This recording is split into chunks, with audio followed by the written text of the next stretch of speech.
There is a podcast about an island in the North Atlantic where people have been looking for an incredible treasure for more than 200 years.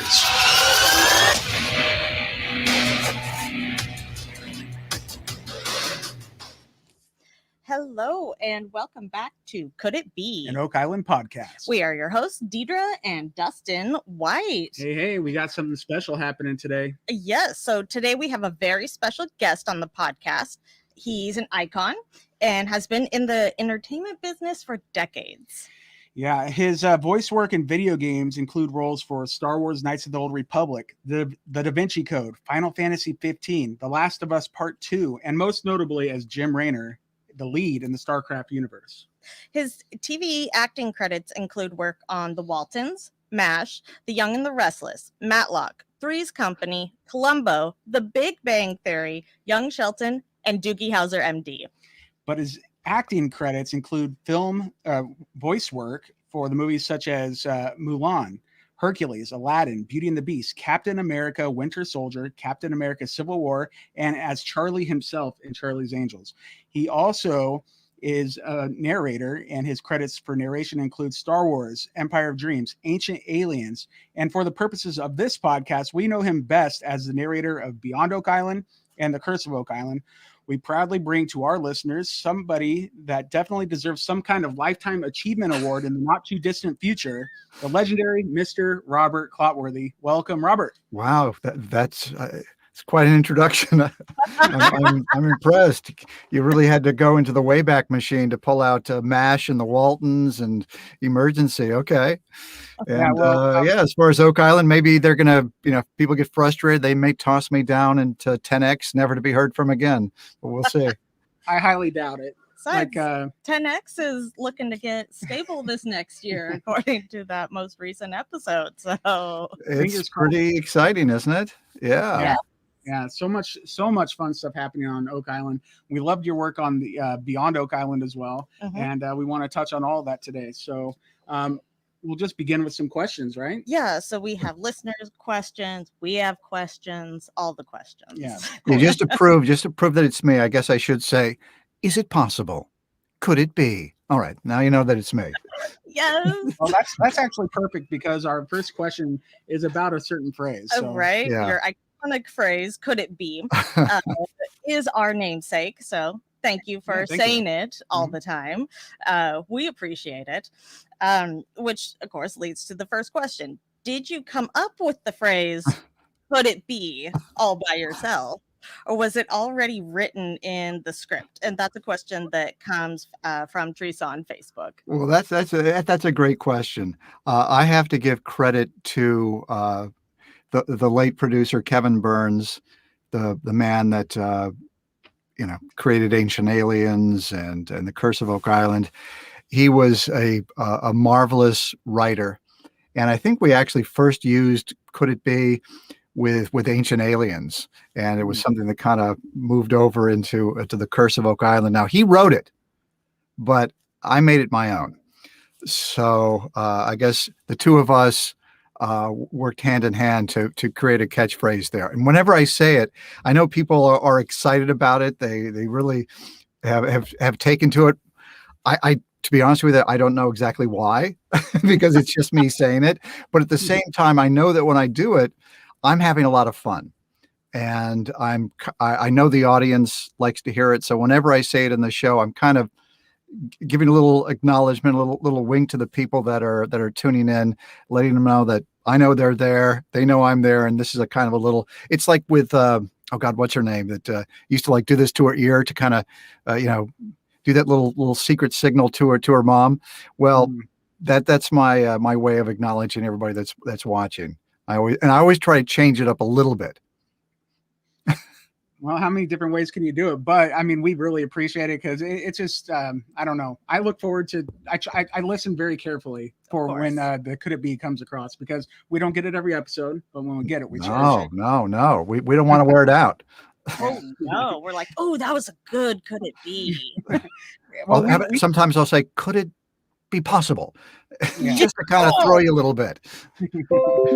Yeah, well, we, as our name, Could It Be an Oak Island podcast, we, we probably look for it more than others. So, Well, it was kind of natural when we Oh, decided. thank you, Carol Burnett.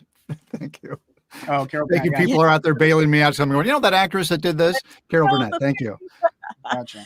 When we said we should do this podcast about the Curse of Oak Island, and Dustin goes, "What are we gonna name it?" And just it fell out of my mouth. I said, "Could it be? What else would we name it? Is there another name?" Nope. And here we are Yeah. talking with the Could It Be guy. Yeah, I'll even make it so that it's not even a question. It's just more of a statement. That's Well, it's a wonderful. statement heard around the world. So, There you go. There you go. yeah. So, actually, that question was from Trisha. Okay.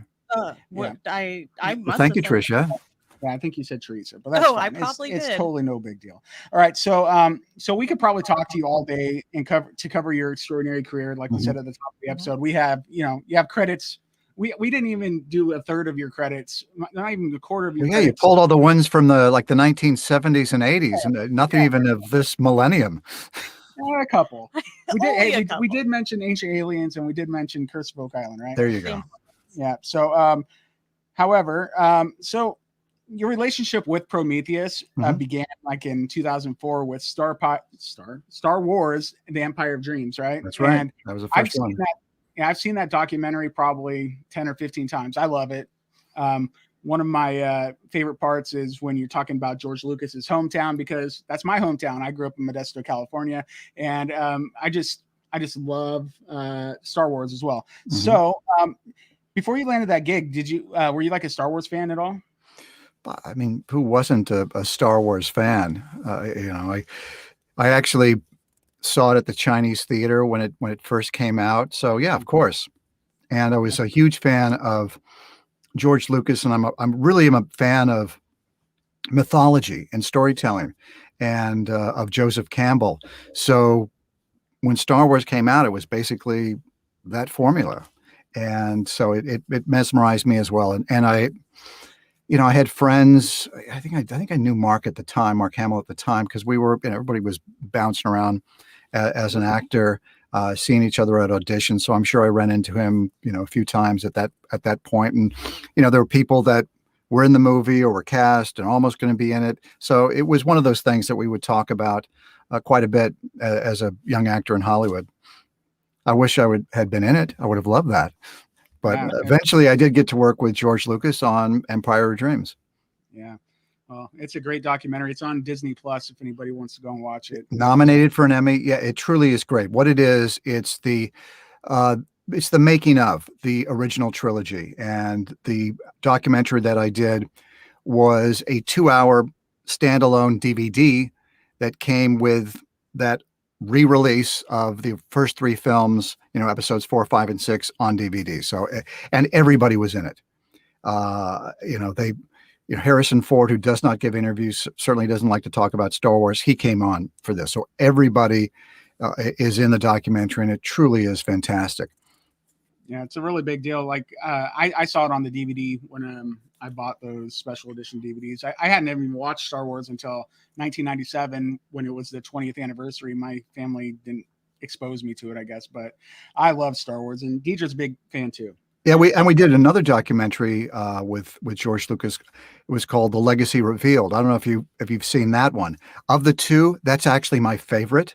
Oh. It's Star Wars: The Legacy Revealed, and it talks about the mythology of Star Wars. It breaks it down, and to me, it's utterly fascinating. I don't know how I missed it, but I need to go back. Then I just gave you a wonderful gift, because it's a terrific documentary. And of course, yours truly is narrating. Oh, good. Wonderful. Then it must be watched. Yeah. It must be. Yeah, I've seen most of the Star Wars movies, or should we say, watched it must be. Kind of a Yoda kind of a. Yeah, there you go. Yeah, I've seen probably all the Star Wars movies 100 times each, up through episode 6, 1 through 6, but not like the newer ones yet. But yeah, I mean, it's definitely, I missed it somehow, but it's going to be on my list. So thank you. I find it interesting that you said you really love like storytelling, right? And I mean, I'm sure you've seen these bad boys. Yeah, yeah. I have the complete set. They sent that to me. That was us. That is Oh, us. was you? Oh my goodness, yes, of course. Oh, thank you. Yeah, you're welcome. Most people don't put us together usually initially as we are the trading card people. Yeah. Those crazy Oh, people. I love it. Yes, I love it. Yeah, well, we made sure that you were in the set because you are as every a bit of a member of the Fellowship of the Dig as anybody else. So Yeah, I feel that I'm there with them every step of the way. You know, I'm not getting my hands dirty. There's no dirt underneath my fingernails, but Yes. yeah, I'm intimately involved with what they're doing for sure. Absolutely. Yeah, right on. Let's see here. Where are you at? Sorry. So it seems like Kevin Burns, I mean, we talked about him a little bit earlier. It was a really rare breed in the entertainment industry and really a visionary, right? I mean, he came up with the "Could It Be" line, and you delivered. Yeah, he was quite amazing. He was certainly a force to be reckoned with. He was emotional. He was brilliant. He was loyal. He was the brightest guy in the room, humble, funny. I mean, he had all of it. He and I literally, he was just a couple of months older than I am. So we grew up at the same period of time. We watched the same shows growing up at the same time. He was 9, I was 9. We were watching the same thing. So I really understood his fascination with early television. And he also taught film at Boston University. So he had this great intellect. He was basically a professor of film. In fact, in his offices in Hollywood, he put it right on Hollywood and Vine. He wanted to be in the center of Hollywood. He's on the top floor of this building, 18, 19 stories up, with outside of his window, you could see the Hollywood sign. And he filled the office with Hollywood memorabilia. He was an incredible collector of things, but also had this kid-like aspect to him, where he liked to play, and at all of that, and he just made this amazing environment for people to be creative. He supported you in your creativity. I asked him one time why he chose me as the narrator, and he used me all the time. I mean, this is an amazing relationship that I had with this guy, that it goes back 16 plus years, and he would plug me into things all the time. And he called me his good luck charm. Well, I asked him one time, and this was about Ancient Aliens, why he, hired me. And he said, he goes, sometimes I write this stuff. He goes, and I look at it and I think, God, this is such crap. He goes, but then he goes, I hear you say it, and I believe it. And so I had this unique relationship where he was the mind and I was the mouth that would articulate the words and tell his story. So it was an intimate relationship that he trusted me to do this. And I just kind of just allowed whatever he wrote to just kind of, I was the vessel to just release it. So I'm sure that when he was writing, Could It Be? What if it were true? Is it possible? All that kind of stuff. And he kept plugging that stuff in. He wanted to hear it a certain way. And obviously I was giving it to him. I was having fun with it. He was having fun listening to it. When we would do shows, we would do something what they call a scratch track, where it's an early, maybe it's the first cut of Curse of Oak Island, for example. And normally you'd have a producer or an editor that would kind of just say the words that I was eventually going to come in to say. He didn't want to hear anybody else do it. He would bring me in to do the scratch track because he just did not want to hear anybody else say these words other than me. And I took that as a great compliment. And I miss him terribly because he was such a wonderful human being. But he created this wonderful environment, creative environment, and the people that are now running Prometheus, we didn't lose a step. And I'm so proud of Kim and Dave and Joe, who had to step in an impossible situation and take over for somebody who was, I mean, he was it. He was the guy you went to if you had a question, the guy that would make the final decision, the guy that knew how to tweak things a little bit to give it a little unique spin to make it interesting. He was the fellow that discovered, Rick and Marty Lagina and brought their story to television. And when you think that 3 million people tune in each and every week and have been doing that for, what are we into, our 8th, 9th season? Going into 9. People are still caught up in it. It's just a testament to how brilliant he was to be able to find something that the audience would really resonate with. Yeah, well, that's only 3 million people in the United States. I mean, then That's true. In Canada, and however many more millions watch there, and then all around the entire world. The world is captivated by the Curse of Oak Island. So, well, let me ask you, because I'm on the inside looking out. What is it about the show that really captures your interest? Why do you watch it each week? Why wouldn't we? Well, there you go. No, Deidre and I are also treasure hunters. And okay. We dig for buried treasure, but it's not nearly the same scale. But who can? Yeah, you can't. I mean, it's the biggest treasure hunt in the world.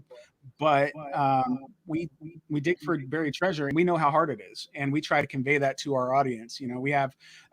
We get a couple thousand views on Facebook, but we have thousands and thousands of people that listen to our podcast. Yeah, and so we try to put out that, hey, what they're doing is not easy. It's extremely hard. What we dig for and we can't find is buried 3 feet deep.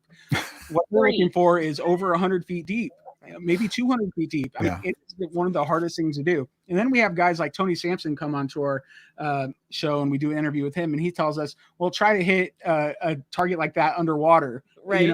It's buried underwater, and everything's moving and everything. So like, this stuff is incredibly difficult. And people expect them to find something every week. And we don't have those same expectations because we know how it is. It's treasure hunting, not treasure finding. Yeah. There you go. Yeah, it's that's interesting to me because the show is about searching for treasure. If it was finding treasure, then you're over and done, in an hour.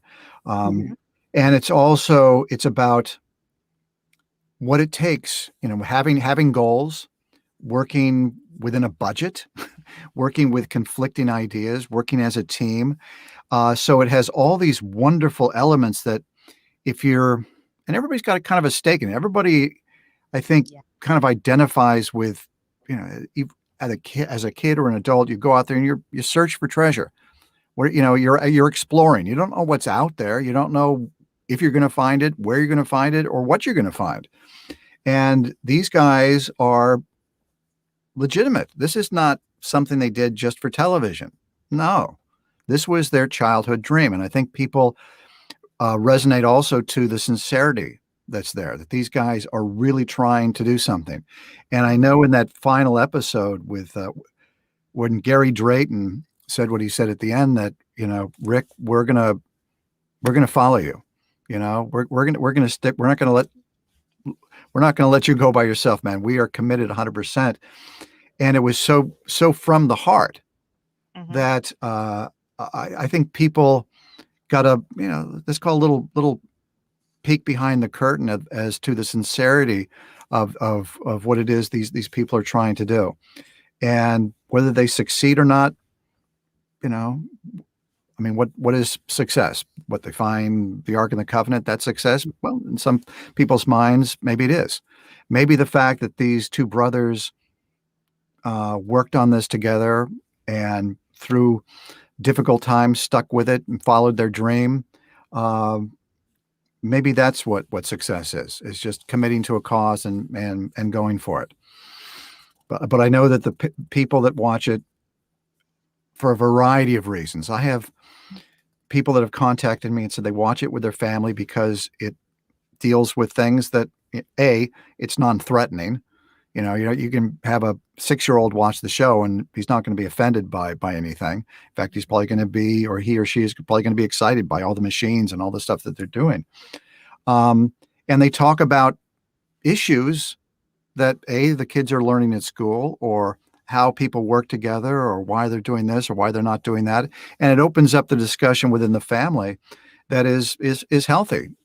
And it's really nice to be a part of something like that. I mean, I've been in video games where you play the bad guy and it's just, shoot him up, kill. What's the moral message behind that? Not a whole heck of a lot. But with something like this, there's, it's family working together and sticking together, even if they're irritated with one another. Mm-hmm. Yeah, the family and the whole fellowship, right? I mean, we're all there for their journey, and it's really been amazing watching them. And it's been fun watching the fellowship grow too. Yes. Every season they seem to get a couple more people and they just fit right in, and it's a big giant family, and it's incredible what they're able to achieve together. They're all so genuine. And let's face it, I mean, they're doing it on a scale that, I mean, we could only dream of. I mean, they're blessed in that they have the financial ability to really go for something like this in a way that the average person is never going to be able to. And there's so many mysteries that are associated with this island, so many clues that they've discovered. It's difficult to basically say, oh, it's all BS. There's nothing there. It never has been. Why have people been mesmerized for over 200 years? What is it about this space? And even if it's just a matter of discovering what the history is of that particular section of the world, that's fascinating. Mm-hmm. Yeah, I mean, everything about the show, everything that it covers, everything that the guys on the show do is just it's fascinating. Mm-hmm. And I understand, like, when they do find random things that they weren't expecting, I feel gobsmacked right there with them, and it's amazing what they're able to do. And the team is what they're just they're family, and that's what brings people back over and over, because everybody, you could see, they might not say I love you to each other, but you could tell that there's a lot of love in that war room. Oh yeah. Hey, we do have a listener question from Amy Schultz on Facebook, and she asks, which of your theories is your favorite and why? Of the theories on Oak Island? Yep. Oh, goodness. Well, I love the whole Templar angle, because that's something that not only have we explored on Oak Island, but on other shows that I've narrated. And I'm one of those people that I'm not locked into one particular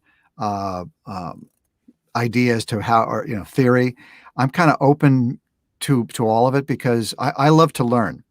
And when they talk about, the Rochefoucauld family, or they talk about the Templars, or they talk about Marie Antoinette, all of a sudden there's all these, and the Incas, the Mayans. It's like, whoa, wait a minute. There's a lot of activity, a lot of question marks, and so I'm kind of following how they go. I think that they're right on track. They've got some.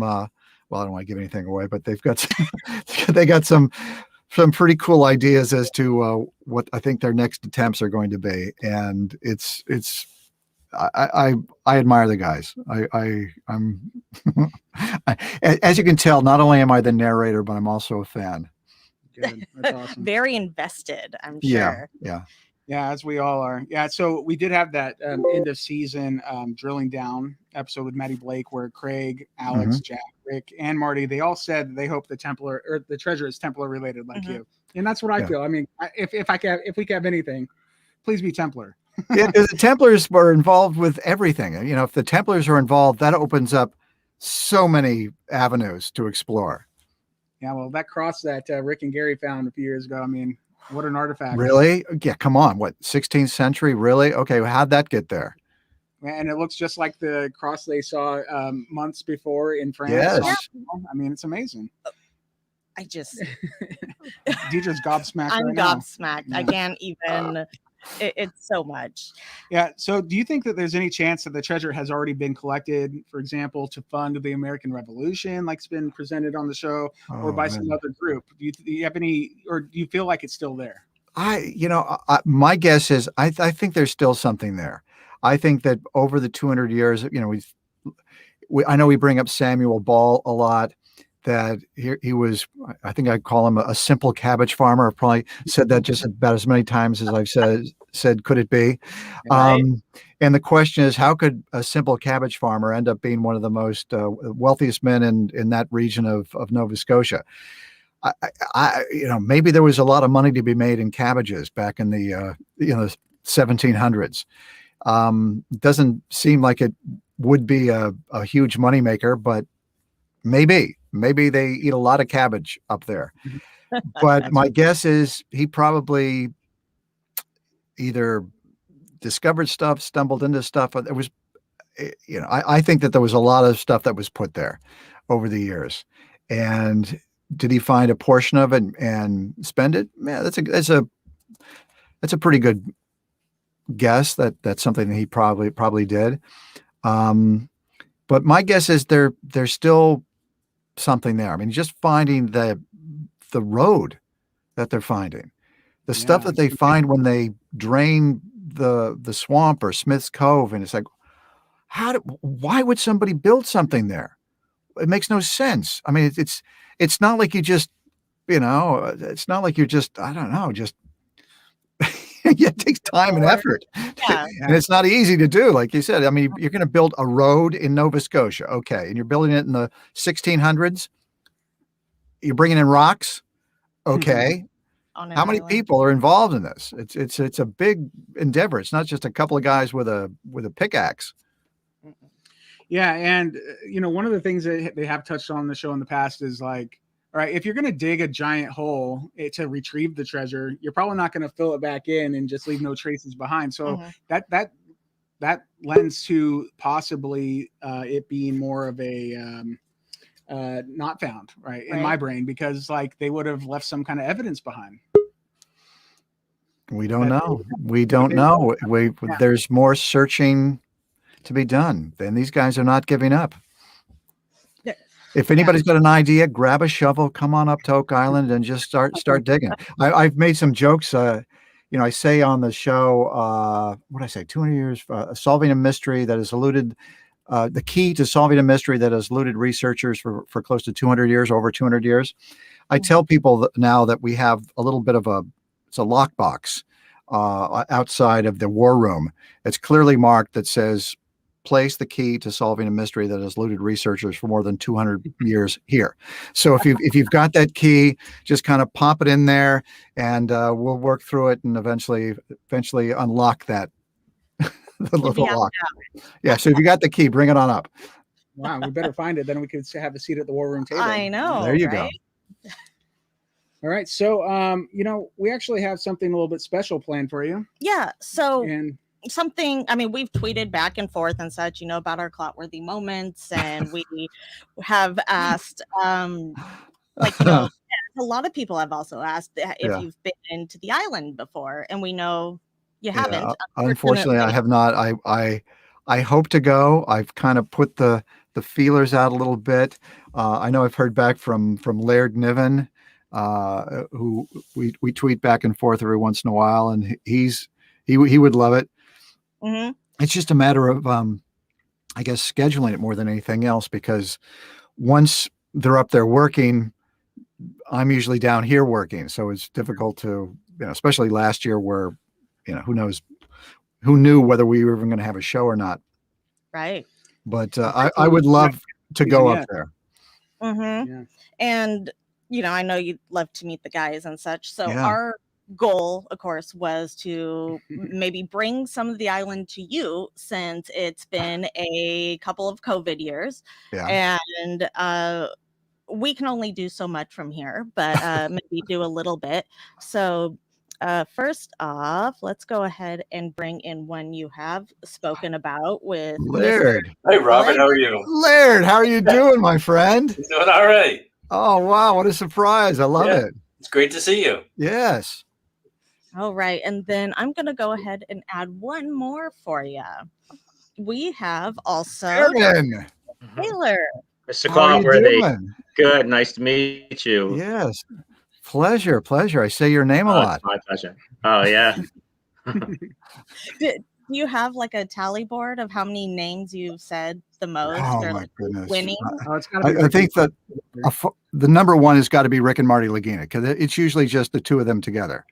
And it's usually brothers Rick and Marty Lagina. Mhm. Every once in a while it'll be Marty and Rick Lagina, but usually it's Rick and Marty Lagina. Yeah, sometimes you got to switch it up. Mhm. But we do want to thank Laird and Aaron for coming and joining us, and so we can do some chatting with Robert Clotworthy, the voice of Oak Island. How's it going up there, guys? Stormy today. Really? Yeah. Yeah. You know what? We actually have one more person joining us. Uh-oh. Let's see who it is. No. It's the guy that's in charge of the island, Scott Barlow. Scott, how are you doing? Good day, folks. Good to Hey, see you. Scott. Oh, this is what a great surprise this is. I'm loving this. Oh my Yes, goodness. We never get to talk. Yeah, we thought it would be a lot of fun. So I was going to ask you, Robert, what is do you have a memorable moment featuring each of these guys that showed up today? So like a Laird moment, an Aaron moment, and a Scott moment, even maybe just Oh from- my goodness. know, Not really. I mean, it's when I'm recording the show, I don't get to see it while I'm recording it. I'll only be able to see the stuff afterwards when I check in to see what the episode is. But Aaron, I love what you and Miriam are doing. I love whenever they go down there and explore the road. I think is really fascinating as to what that's all about. And it's just so many mysteries, and where it leads, where it's coming from, where it's going to is I think it's incredible. I mean, how long do you think it took to build what you found so far? I don't know. I mean, Billy Gerhardt had some estimates, having moved a lot of stone in his time, but I'm not sure, to be honest. A fair bit of time and a fair bit of manpower for sure. Yeah, it's not like you can do that in a couple of weeks. No, it's going to be years with a lot of people. Yeah, I agree. Yeah. I just have to tell you, Mr. Clotworthy, when I was heading up, I said that I was going to speak to you, and my 9-year-old daughter said she really loves how you can make even the smallest artifacts sound really interesting. And I said to her, well, I talk about artifacts all the time. And she said, yep. And then walked away. So you've sparked some interest in my daughter, I think. So that's sweet. That's sweet. Yeah, it's funny. I did this cameo thing a few weeks ago for a fellow's daughter, and he'd mentioned, he says, my daughter said he sounds really nice. that was her thing. So that's very, very kind of her. Tell her hey for me, and give her a hug. Wow. Yeah, anybody can go to Cameo and get a shout out from Robert. I mean, we did it. We did it. Yep. Oh, okay. Yeah, that's right. Yep, and it was a lot of fun. So we encourage everybody to do that. We also got something from Robert from I think is it Jemmy? This is one of your scripts. Yes. Yeah. Oh, so yeah. One of my original scripts. Yeah, it says, could it be we got more wood? Well, I joke about wood a lot because we talk about it, but I say, well, the island is called Oak Island. Remember that. If it was Popsicle Island, we'd probably find a lot of popsicles, but we're finding wood. Yeah. Well, it's what you got to work with what you got, right? Yeah. So Laird, you once told us that the number one person you want to come and visit Oak Island is Robert Clotworthy. Is that still true? Absolutely. I want to come, Laird. Yeah, I know. Like Robert said, we've been tweeting back and forth, and it'd be really, really great to have him out there, and because what he does is amazing, because he doesn't actually, you narrate without seeing what's being shown. So it would be so amazing to have you right there while we're doing our thing. I'll just describe whatever it is you're doing, while you're doing it. Well, There's that would Laird be Niven. He's perfect. now walking over and tying his shoe. Yeah, it might be a little boring for a while. Oh no, I love it. I give me a shovel, let me dig. I want to get my hands dirty to say that I'm part of it. That I actually got a sore muscle as opposed to just a sore vocal muscle from talking. Well, you're definitely part of it. You have been for quite a while, man. Wow. Yeah. So, hey, we do have a question for Scott with Robert here. So how strange is it? How cool is it to meet someone who narrates your every move while you're working? Oh, it's an honor. I mean, don't watch the show, but Rob, what I have saw, you do a great job of it. I think you're a part of the show, making it what it is. Well, that's really, really kind of you to say that. I mean, honestly, guys, this means a lot to me to hear from you directly, because, as you know, I'm here in LA. I'm approaching the show from a completely different place. And like I told Deidre and Dustin, if I wasn't narrating it, I'd be a fan of it. And I think what you guys are doing is so fascinating. And I don't get the script in advance. I don't want to read what's happening ahead of time. I want to be in the moment. So when you guys are discovering something, it's as if I was there. I'm as excited about it as you guys are. And if I can kind of just let my natural interest, excitement be conveyed to where the audience gets a little bit more connected to what it is you're doing, then I think I'm doing my job. But you guys are the ones that are doing the physical work. And I would love to just go up there and hang with you and literally, I will dig. I want to say, man, I put a shovel in the ground here. Well, you don't just need a shovel. Like, you could take the new Rick approach by grabbing a trowel and hanging out with Aaron on the stone quarter in the uplands at the. Yeah, I would love to go with you, Aaron, just take the little brush and just kind of take little just uncover stuff as well. I mean, I find it all fascinating. Yeah, it can be addictive. Rick was quite hesitant, and then at the end, we could hardly get him out of the uplands. So, yeah, that's really cool. Yeah, it was fun to watch Rick jump in there with you, Aaron, and because we never would have suspected that he'd be so into trowel work. Yeah. So it's really cool.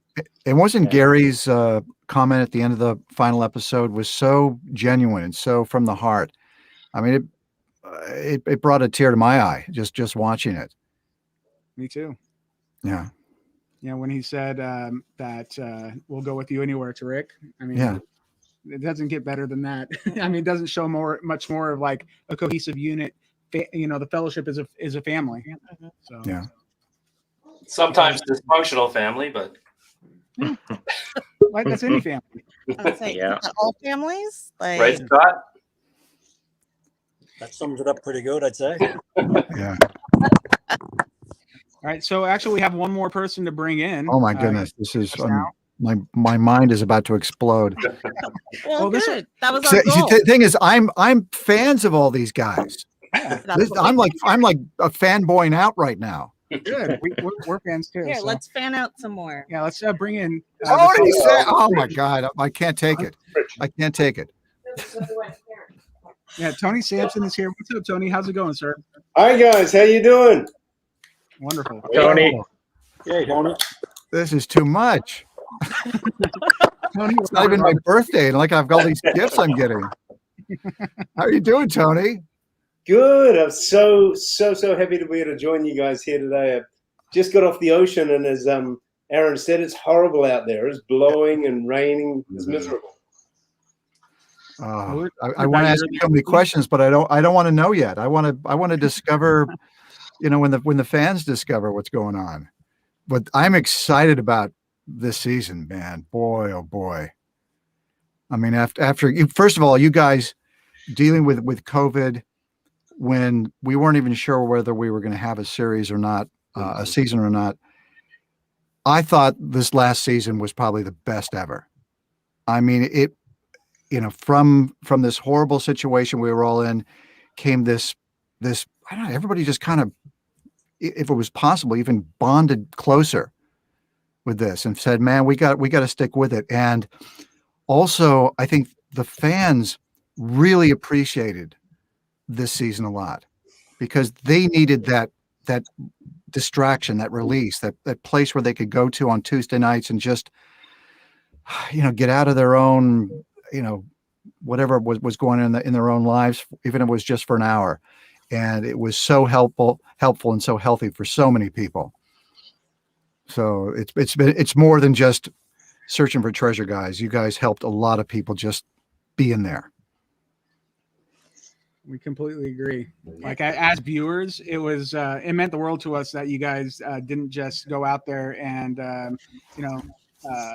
you guys went out there and did more than we ever could have expected you to do. And the season was absolutely amazing. Just like Robert said, it was the best yet. Is the best yet to come? That is the question. Yeah. And Robert, you've been narrating, Tony for a long time. Like, he 8 was seasons, the so. first picking up the stones off of that stone Yeah. path, the paved area. Yeah. So when you started saying they were Well, on, I think Tony, we've also had you in Civil War Gold as well. Mm-hmm. No, I wasn't in that one. No. I'm trying to, because I could Ancient Aliens for sure. No. What? Are you serious? You just feel like just the Oak Island one, Robert. Just the Oak Island one? Oh my goodness. How about long. Beyond Oak Island? No. No. Oh, I'm over 3. Gosh, I'm like Albert Pujols or something. Well, we didn't really give you time to prep, so I mean, it's only fair. Yeah. So, we've got Robert here, Tony. You want to give him a tour on your Salty Dog Sea tours one day, right? Yeah. Hopefully, when it's a lot nicer than it is today. Yeah, it was not much fun out there today at all. She was really. I'm pretty good on a boat. I've pretty much a cast iron stomach, so we can go into the choppy waters and I should be fine. Yeah. Well, I mean that's the beauty up here. I mean, on a nice day, it is absolutely fantastic. Yeah. But the reason we have so many shipwrecks up here around the coast is because it can go from beautiful to hell in a handbasket really quickly. And so that's why there are so many wrecks all around the coast here. Wow. Yeah. Are you guys all as excited about the show as when you first came onto it? I know that I am.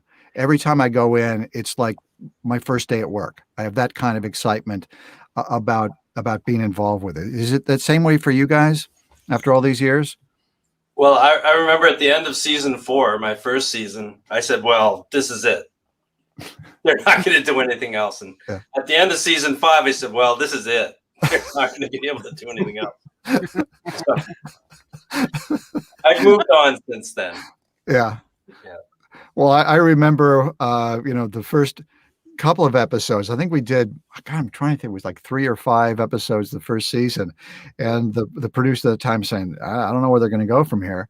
And now I kid him every time I see him. I say, "Okay, how many hours have we done now? Was 150?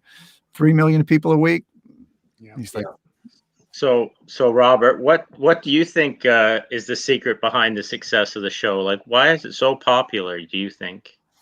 Well, number one, I think that the brothers are very interesting. Their relationship it's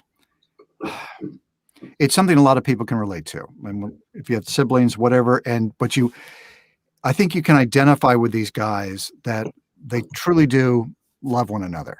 They're brothers, and Marty is helping Rick to realize their childhood dream.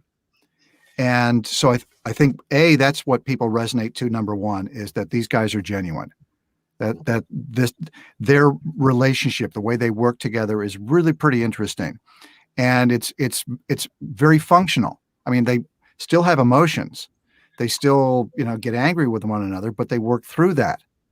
And also the cast that has been put together, all you guys, first of all, you're darn interesting. You're charismatic. You're fun to look at as far as watching what's going on. People can't tear their eyes away from what it is that you're doing. And the quest is something that I think everybody kind of relates to. And it goes back to when you were a little kid, just going into your backyard and kind of looking to see what was there, and then finding whatever it might be, a piece of this or a piece of that, and going into your mom or dad and say, look what I found. Right.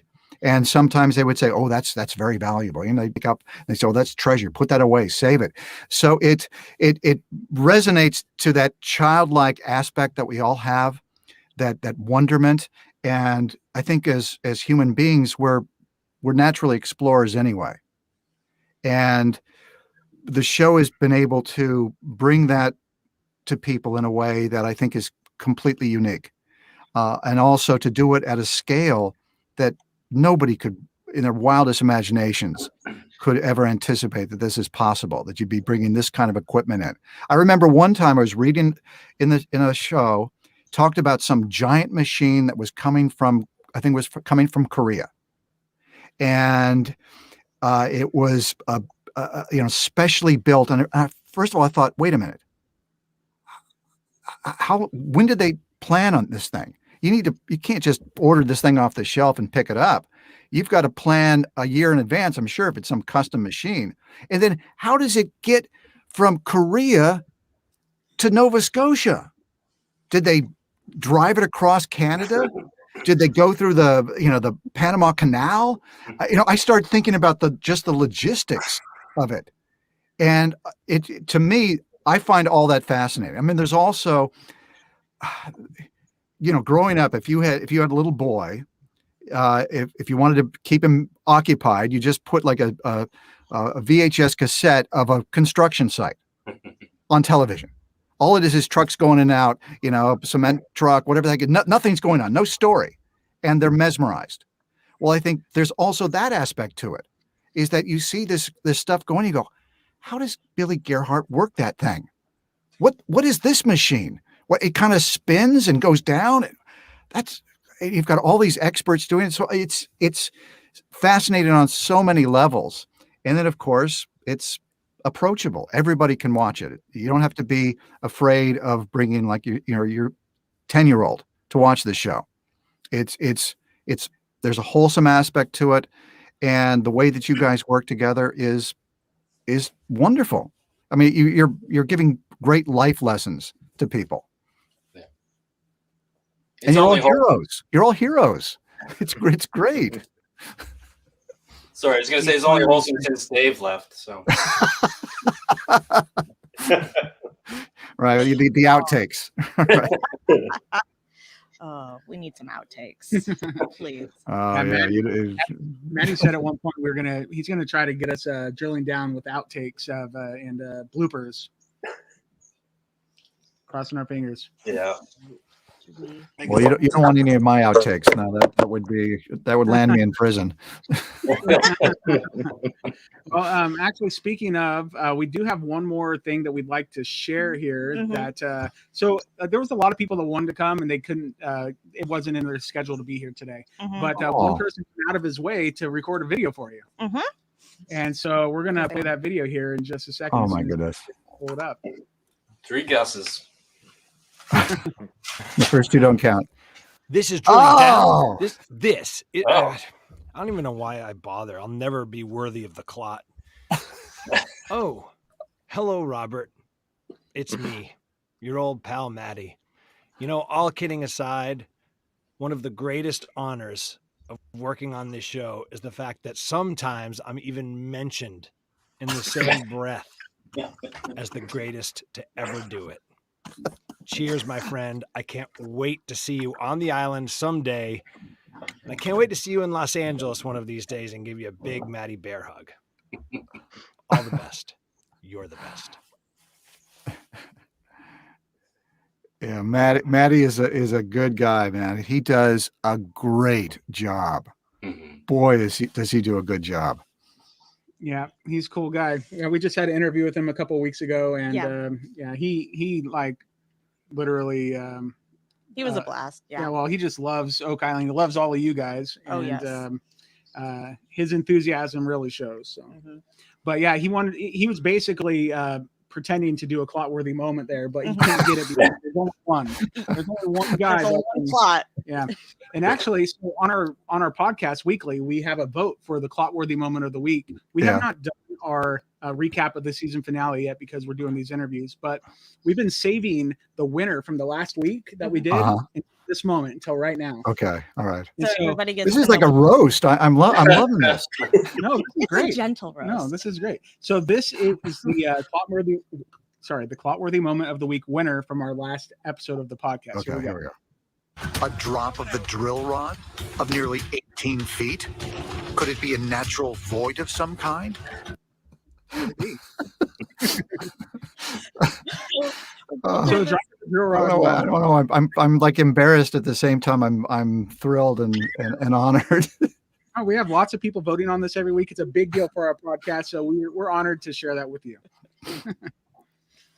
Yeah, I mean, you have Clotworthy moments every week. We know these guys always have something offhanded to say, and we usually grab those clips and use those throughout. Yeah, like here's one that we clipped of Laird. Do you want a trowel? I mean, we always save the best of the best. And our favorite of the season. Sorry, Aaron, we got to do it. This is our favorite clip of the season. Oh yeah, girl. God. You know, what's funny in the script, it's a transcription, so that all those lines are there in the script. Too much time in the swamp. Well, now tell only me, guys, defense. are Rick and Marty do they like what I'm doing? I haven't met them yet. I would hate to think that they're thinking, "Oh God, that Clotworthy guy is incredibly irritating." I gotta love it. As far as I know, they do. Okay. All right, they're okay. They're pretty important members of the show. If they're watching at home and they're like, "Oh my gosh, I can't get let's move on to a different narrator." You know, you probably would have heard about that by now. Yeah. So you're doing a great job. Well, it ain't broke, so we're not going to fix it. Yeah. Exactly. That's true. Yeah. Well, you guys have a really good formula, and we just I'm just so happy that we could get all of you guys together for this. This is something that Deidre and I have been thinking about for a long time because we've interviewed everybody here except for Scott. You know, we're hoping to do that. He's a hard one to pin down. I would just like to point that out. It's super impressive he's here. Yeah, what's that all about, Scott? Why are you so difficult to pin down? It just took somebody as special as you, Robert, to get. Oh, get out! Get out! It's true. It's true. Yeah, I want to come up there and go to the Mug and Anchor pub now with you guys. Just kind of. Please arrange that when we're there, and then we'll all go. Yeah. All right, I'm going to talk to the people at Prometheus and see what we can do because it's got to happen. Well, look at it. These people really want you there, Robert. So it's definitely got to happen. Okay. Absolutely. Yeah. So like Deidre and I have been thinking about this for a long time. And the reason we haven't reached out to you to do an interview sooner is because we wanted to make this like a moment like this happen where we can have all these people, and we had to really butter them all up first. It's like a year of buttering up Scott to get him here. I'm not kidding. So that envelope that you promised better arrive in the mail. Is it possible that Scott Barlow? Could it be?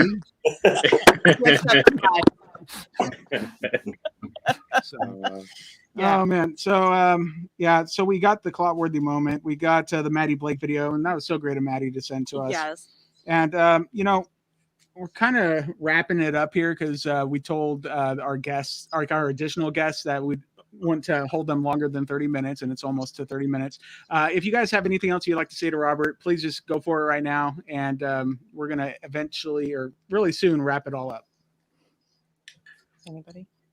Well, actually, I think it's been fascinating to learn Robert's background, and because most people see you just as the narrator of The Curse of Oak Island, and yet you have this diverse and long background in acting and narrating, right? And I think that's been wonderful to learn about you. Oh, thank you. Scott? We're not going in alphabetical order here, apparently. I think it's great to get to actually speak with you. I mean, it's one thing, like I say, we hear your voice, but to communicate and kind of put a face to the name and be able to talk with you and listen to you on my part, because I don't say much. No, it's wonderful you're able to be here. Yeah, but I bet you Scott's got a spot for you at the Money Pit on Terry's operating table right next to him. You guys can cuddle. Oh yeah, give me the. Let me do that. Let me pick through the spoils. I'll find a spot for you on every job site on the island. Make sure. Scott will put you to work. Yeah, it's like Clotworthy. This isn't a free ride. Talk is cheap, buddy. Get on the table. That's great. And I'd just like to echo what Scott said. I mean, you're such a huge part of the show, an integral part of the show, and to finally get to meet you is a real pleasure. So hopefully we'll meet you in person one day. Well, thank you, Doctor. I really, really appreciate that. I also agree, Robert. It would be marvelous to get you up here. And I love the idea of a mug and anchor cruise. Maybe we leave Oak Island on the boat and end up at the Mug and Anchor pub. There you go. There you go. I'm with you, Tony. 100%. All in, right? That sounds truly fantastic. All right. So I'd like to, Robert, do you have anything you need to, anything you would like to promote, or how people can follow you on social media, since this is your interview? Oh, well, I've got the Twitter and Facebook and Instagram, all the normals that people have out there. But more importantly, let's continue watching Curse of Oak Island, because what's happening up there is fascinating. It's important, and it's also a lot of fun to be on this journey with everybody that's working up there. So let's continue to support the show. Keep tuning in, because we're on a journey of exploration, and the only way to find out is by keep going. People that say to me, well, you're not finding anything. I said, well, what would you say to any explorer? Would you say turn around after a couple of days? That's not the way humans are. Yep. We keep searching. You don't know what you're going to find. Even when you find it, it may not be what you expected or anticipated or what you're even looking for. But the only way to find out is to keep going. And I admire each and every one of you for the work that you've put in, and for the great joy that you're giving to so many people each and every week. I hear it from people all the time how much they love the show, look forward to it. And it's what we call destination TV. And that's rare nowadays, to have something that is destination TV, where people say Tuesday at 9:00, this is where I'm going to be. This is what I want to watch. And it's a testament to each and every one of you that's up there working so hard. And you really are truly helping a lot of people get through what has been a very difficult time this last year plus. So again, thank you. Awesome. And, just sorry to any of our listeners that, we potentially didn't get to your questions that you had submitted, but, it's been a really great time hanging out here with Robert and everybody. Yeah. And so I think we're going to go ahead and wrap it up and call it good. Thank you to everybody. Thank you, Laird, Aaron, Scott. You guys really knocked it out of the park for us. Thank you so much for doing this for us, and for Robert, because it meant a lot to us, but it probably means even more to Robert. He's been narrating your guys' life for the past number of years. So Thank you so much. Yeah. And just hang on for a second, and then we'll catch up, and I'll go ahead and end the broadcast. So right, well, until next time. Could it be? Or maybe Robert can do that. Until next time, then we say could it be afterwards. So okay. Until next time. Could it be?